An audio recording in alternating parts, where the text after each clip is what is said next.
do some stuff to an old J-45. This is a venerable workhorse that really looks the part. Seems like one of the owners in the past liked to strum right up close to the bridge here, because there's a lot of wear between the pickguard and the wing of the bridge. It's super deep. It's getting into willy territory. I often wonder about these people because I never seem to run into them in real life. You know, everyone I know strums up closer to the sound hole. I guess if you had a really abrasive finger, you could do that. But even that, no, you're running into the end of the bridge. How do you people do this? Looks like it also had a more ambitious pickguard at some point as well. This example is from 1946. Perhaps it was a post-war present for some returning GI. You never know. Gibson first produced the J-45 model in 1942. It's right in the middle of the war, and there were a number of changes to the woods and materials early on due to shipping restrictions and unavailability and requirements for the war effort. So a lot of them had maple back and sides rather than mahogany, no truss rod. They even used alternative fingerboards and bridge woods.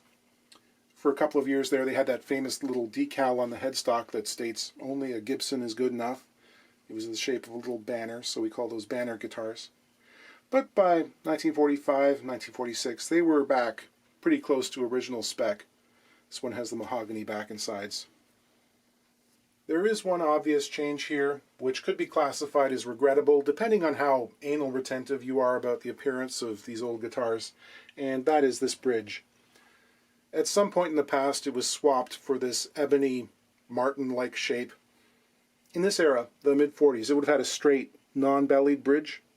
By the end of the decade, they'd switch it over to the so-called reverse belly bridge, where this protrusion here is on the other side. It's closer to the sound hole, reversed.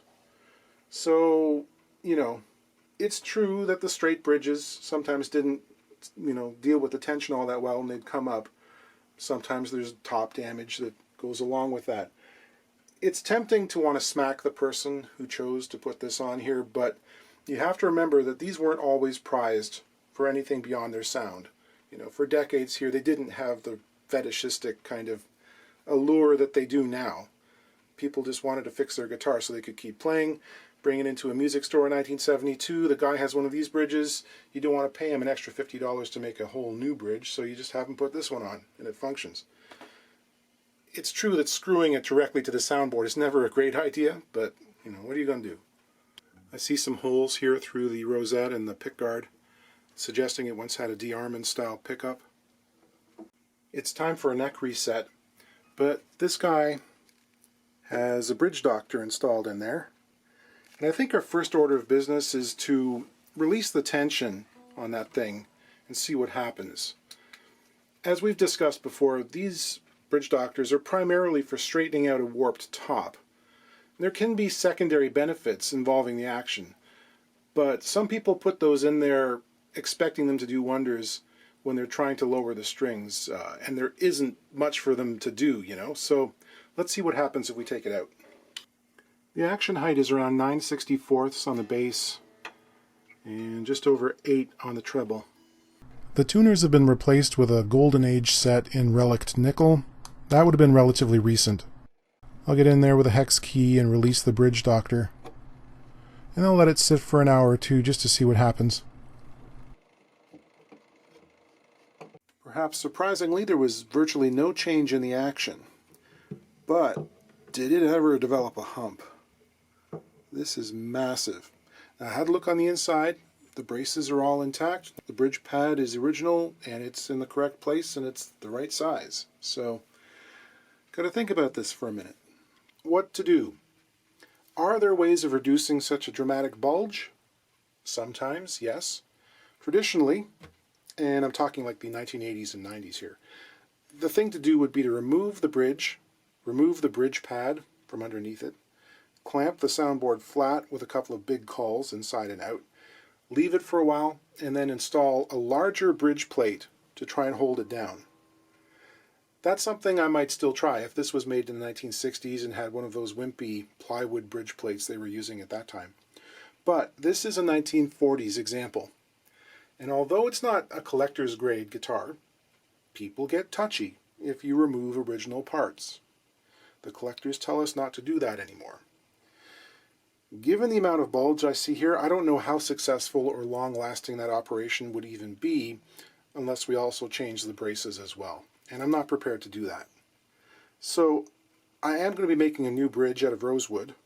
It won't be period correct because that would require forgery grade refinishing skills in the back end here. And in this case, that extra width is probably a very good thing. It stabilizes the top just a little bit. I think the most successful and least intrusive way to handle it is to retain that bridge doctor in there. Because it functions well, it took the bulge away, and it's removable in the event that this somehow ends up being the last remaining J-45 in existence, and 100 years from now someone wants to spend a bunch of money. We won't lose any original parts. Quick look on the inside. You can see the bridge doctor has just enough room to do its thing. The screws going right through the bridge plate, and the typical 1940s bracing profile, which is kind of triangulated in section. However, you can also see that short sections of the tone bars are loose on their ends where they meet the X-brace. And there are hairline cracks between the bridge pin holes. The plate looks pretty good otherwise. I might put a thin overlay on that for some reinforcement in that area. Let's start this assembly by removing those screws through the wing. They really are the most egregious looking thing. You know, if you see that in a guitar, you know it was fooled with. Here's the general surface quality of the bridge. Looks like it was planed down using a meat cleaver or an inexpensive survival knife. I have to warm up the fanciful pearl dot that highlights the position of the bridge doctor. That just pops free. We can unscrew the machine screw that holds it in place. It's a long screw. And out comes the bridge doctor. We'll save that for later. The bridge was held on with some reasonably obstinate glue. I think it was a polyvinyl of some kind, but it did take a bit of prying. I'm not sure whether those screws through the wings were actually necessary.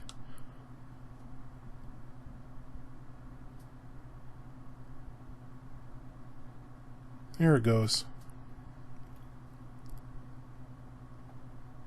Now it's time for the bridge making montage. What's this, the third one this month? I should have reused the footage. The main thing is to get the pinhole spacing correct. That way I don't have to plug the holes in the soundboard. Gibson bridges were a bit more loose in appearance than Martin's, and I don't want something super crisp, like it came right off a CNC machine. I want it to look like hands have been rubbing up against it for 75 years. That glue took some scraping. I then used sandpaper to custom fit the bridge base to the slightly wonky terrain of the top. This is what really makes for good attachment. You don't want a lot of air filled with glue between these important parts under constant stress, so you want to make them fit nicely before you glue them up. I then glued those loose brace ends.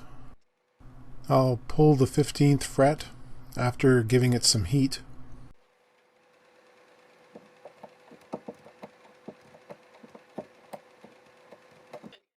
We'll loosen up the fingerboard extension. Drill a couple of small diameter holes trying to hit the pocket that's just in front of the dovetail. After gluing on the bridge, I thought it would be best to reinstall the bridge doctor and give it some tension before resetting the neck. I also installed the thin bridge pad overlay. It's about 45 thousandths of an inch thick. It's about, well, just over a millimeter. Doesn't add very much mass. We need to talk about Gibson heels for a second. They're thin and wide, and oftentimes they disguise a whole lot of sins. Specifically, the finish builds up in the corner, and there can also be filler packed in there as well, so I need to score a line. I thought I'd start by trying the electrode method. People ask why I sometimes use steam and other times electrodes, mainly to try and avoid finish blushing on rickety old lacquer like this. But I have had a few that refuse to come loose with the electrodes, for whatever reason.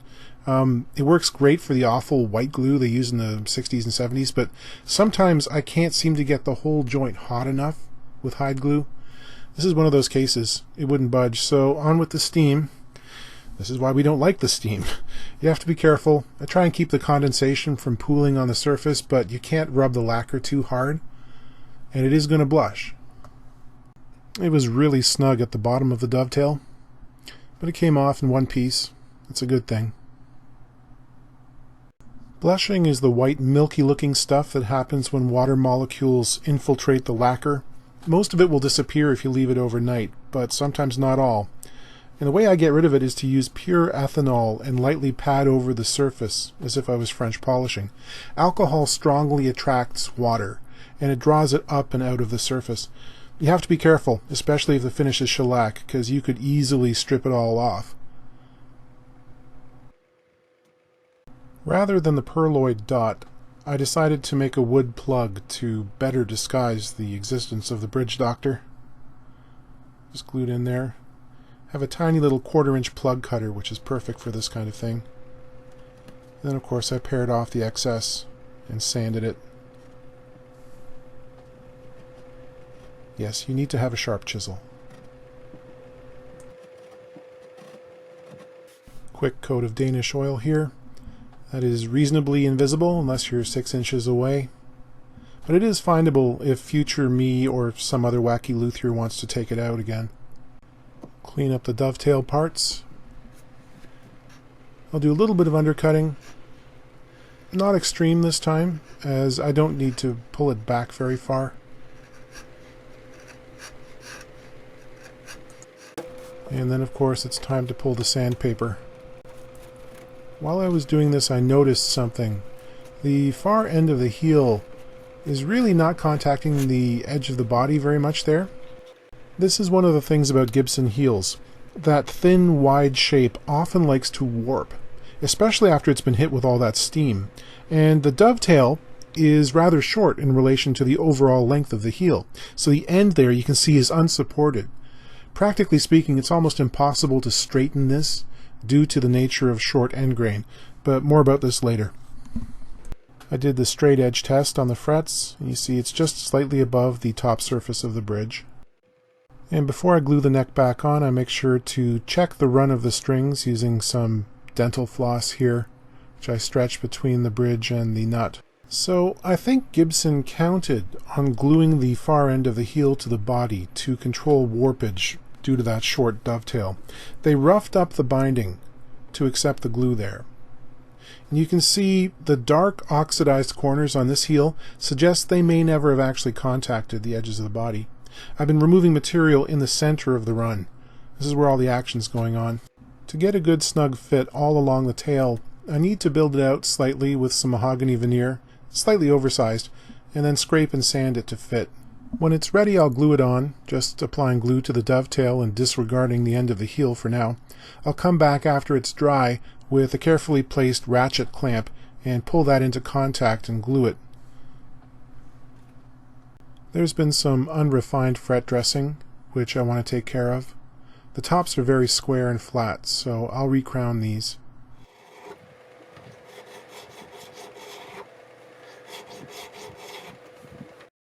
Wedge making.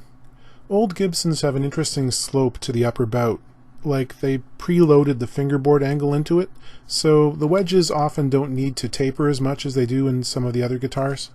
While that's drying, I can cut the saddle slot.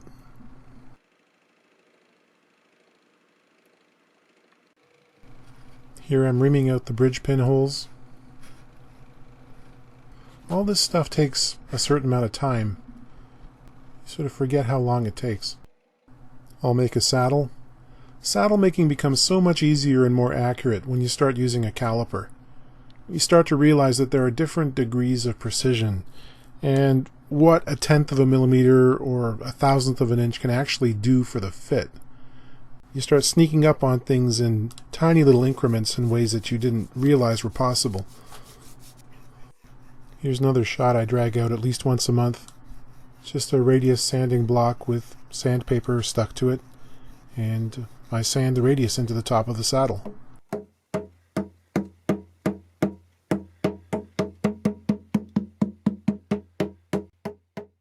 I don't know if you can perceive that, but there's a kind of slap back echo effect that I associate with a loose back brace.